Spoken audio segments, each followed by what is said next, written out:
extraído da coleção de livros intitulada de O Livro do Corretor de Imóveis, de Augusto Rastenreiter. Olá, sejam bem-vindos a este novo episódio do podcast Rota do Corretor de Sucesso. Sabe aquela sensação, um aperto no peito logo depois de assinar a compra do imóvel? O que era para ser um sonho, de repente, sei lá, vira uma baita preocupação, né? Nossa, acontece muito. A pessoa assina e logo depois bate aquele "e agora?". Fica pensando se fez certo, quanto pode perder se desistir. Pois é. E é bem isso que a gente vai investigar hoje. Pegamos aqui uns materiais jurídicos, uns guias práticos, perguntas frequentes, para entender mesmo as regras, sabe? As consequências de se arrepender da compra de um imóvel aqui no Brasil. A ideia é mapear direitos, deveres e, claro, o impacto no bolso. Falar do famoso sinal, das arras, da rescisão, o distrato. Isso.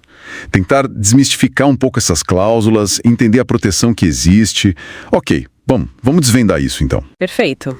Olha, o primeiro ponto-chave é entender que o contrato de compromisso de compra e venda, ele não é só um papel assinado, uma promessa vaga. Ele tem peso, né? Muito peso. Ele cria obrigações reais para as duas partes. E se for registrado no cartório de imóveis, aí ele dá ao comprador um negócio chamado direito real. É mais forte, um poder direto sobre o bem. Tá, mas e aquela cláusula que sempre aparece? Irretratável e irrevogável. Isso assusta, né? Dá a impressão que não tem mais volta mesmo. Ah, sim. Esse é um mito bem comum, mas olha que interessante. Essa cláusula, na verdade, ela não impede que o contrato seja desfeito, que haja rescisão. Não impede? Como assim? Simplesmente se arrepender, tipo, mudei de ideia.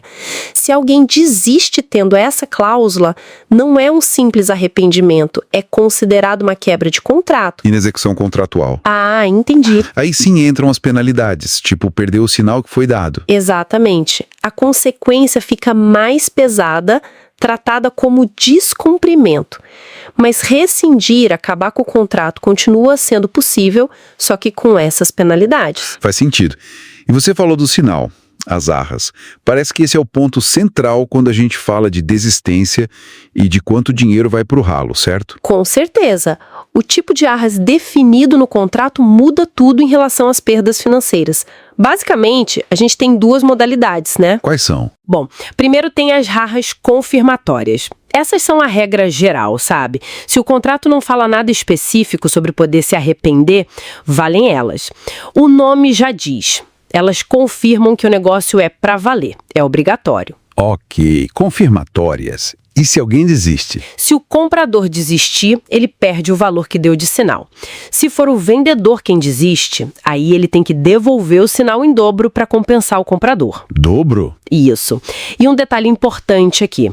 Nas arras confirmatórias, quem não desistiu pode, além de reter o sinal ou receber em dobro, pedir uma indenização extra. Isso se conseguir provar que teve um prejuízo maior do que o valor do sinal. Ah, interessante. Pode pedir mais, então? Pode.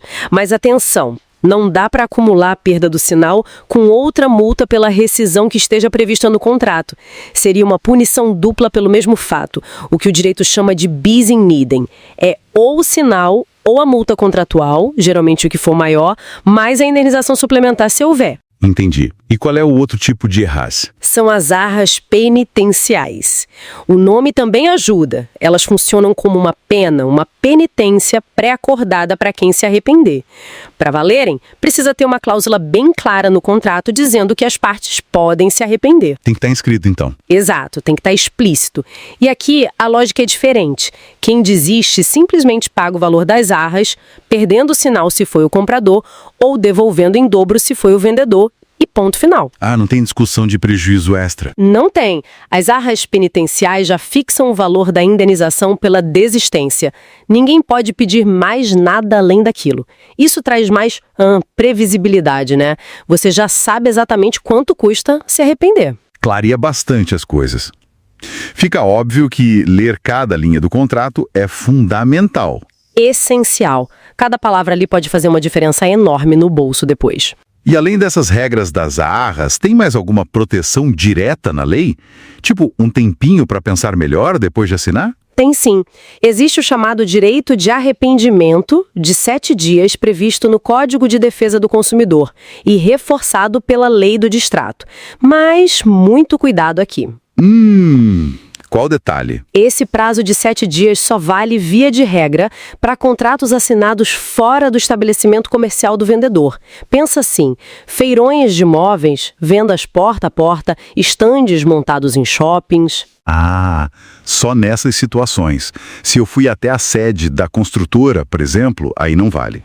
Em geral, não. A ideia da lei é proteger quem é pego de surpresa fora do ambiente normal de compra. Se você foi até a loja, o escritório, entende-se que você teve mais tempo para refletir. Mas se for o caso desses 7 dias e você se arrepender, aí sim pode cancelar tudo e receber 100% de volta, inclusive o que pagou de comissão de corretagem. Entendi. É bem específico mesmo. E para quem compra imóvel na planta, direto com a construtora, você mencionou a Lei do Distrato, de 2018. Isso, a Lei 13.786 de 2018. Ela tentou organizar essa questão dos distratos, especialmente na planta. Ela trouxe limites para a multa que a construtora pode reter se o comprador desistir. Geralmente o limite é de até 25% do valor que já foi pago. Até 25%? É. E esse percentual pode ir até 50% se o empreendimento tiver o chamado patrimônio de afetação, que é uma garantia extra para o dinheiro da obra não se misturar com outras contas da construtora. Porém, e aqui, olha, aqui vem o ponto talvez mais importante para quem está nessa situação, o verdadeiro pulo do gato.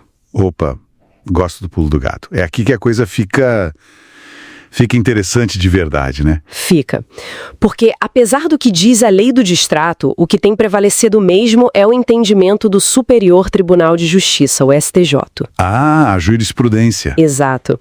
O STJ, que é quem dá a palavra final sobre a interpretação da lei federal, consolidou o entendimento de que a multa pela desistência do comprador, na maioria dos casos, deve ficar num patamar entre 10% e 25% dos valores que foram efetivamente pagos.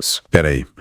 Mesmo que o contrato ou até a Lei do Distrato permitam reter mais, tipo 50%? Sim. O STJ entende que reter mais do que 25% do valor pago, na grande maioria das situações, seria abusivo. Geraria um enriquecimento sem causa para o vendedor ou construtora. Então, na prática, os juízes por todo o Brasil seguem essa orientação do STJ. Eles limitam a multa nessa faixa de 10% a 25%. Nossa, isso é muito relevante. Muda o jogo para quem desistiu. Muda completamente. A súmula 543 do STJ já dizia que a devolução tinha que ser imediata e parcial se a culpa fosse do comprador. Mas essa faixa de 10% a 25% virou a referência principal nos tribunais hoje, para definir o que é uma retenção justa. Ok, então, vamos pro lado prático. Bateu o arrependimento, a pessoa decidiu que não quer mais o imóvel. O que fazer? Quais os passos? Bom, o primeiro passo, pegar o contrato e ler com lupa. Entender qual tipo de arrais consta ali, quais são as multas previstas para rescisão. Fazer esse diagnóstico. Certo, diagnóstico feito. E depois? Segundo passo, e isso é crucial, notificar formalmente o vendedor ou a construtora da sua decisão de rescindir. Não é só parar de pagar as parcelas, tá? Tem que formalizar. Uma carta com aviso de recebimento, uma notificação extrajudicial via cartório. Isso demonstra sua boa-fé e marca a data da sua decisão. Formalizar sempre. E o terceiro passo? Tentar uma negociação amigável. Já sabendo dessa posição do STJ sobre os 10, 25%, você tem um argumento forte para negociar um distrato que preveja a devolução de uma parte maior do que talvez a construtora ofereça inicialmente. E se a conversa não levar a lugar nenhum? Se não houver acordo? Aí, infelizmente, o caminho é a via judicial. Entrar com uma ação pedindo a rescisão do contrato e a devolução dos valores pagos, já argumentando que a multa deve ser limitada a esse patamar de 10% a 25%, conforme o entendimento do STJ. E as chances na justiça são boas, então? Olha, com base nessa jurisprudência consolidada do STJ, as chances de conseguir limitar a multa a esse percentual são realmente altas. Os tribunais tendem a seguir essa linha para proteger o consumidor de cláusulas consideradas abusivas. Uau! Então, resumindo a ópera, o que tudo isso significa para quem está angustiado com um contrato assinado? Significa que, sim, o contrato vincula, ele cria obrigações sérias, mas ele não é uma corrente perpétua, não é indissolúvel. Existem mecanismos de saída e, principalmente, proteções importantes. Proteções que limitam o prejuízo, né? Exatamente. Significa que, apesar do que pode estar escrito friamente no contrato, ou mesmo em alguns trechos da lei, a visão do Poder Judiciário, especialmente do STJ, sobre o que é uma penalidade justa, essa retenção entre 10% e 25% do que foi pago, acaba sendo, na vida real, a salvaguarda mais poderosa do comprador contra perdas excessivas. Interessante demais. E isso deixa uma reflexão final no ar, né? Se o STJ, que é a Corte Superior, está tão firme em limitar a multa nesse patamar de 10% a 25%, qual é a força real daquelas cláusulas de contrato que falam em 40%, 50% ou mais de multa? Ou mesmo da própria lei do distrato, que prevê 50% em alguns casos. Pois é. Talvez isso mostre uma distância entre o texto da lei ou do contrato e a justiça que é aplicada na prática, buscando um equilíbrio maior, protegendo mais o lado do comprador. Fica aí a questão para a gente pensar, né? Fica a reflexão. A dinâmica entre a lei, o contrato e a interpretação dos tribunais é sempre muito rica.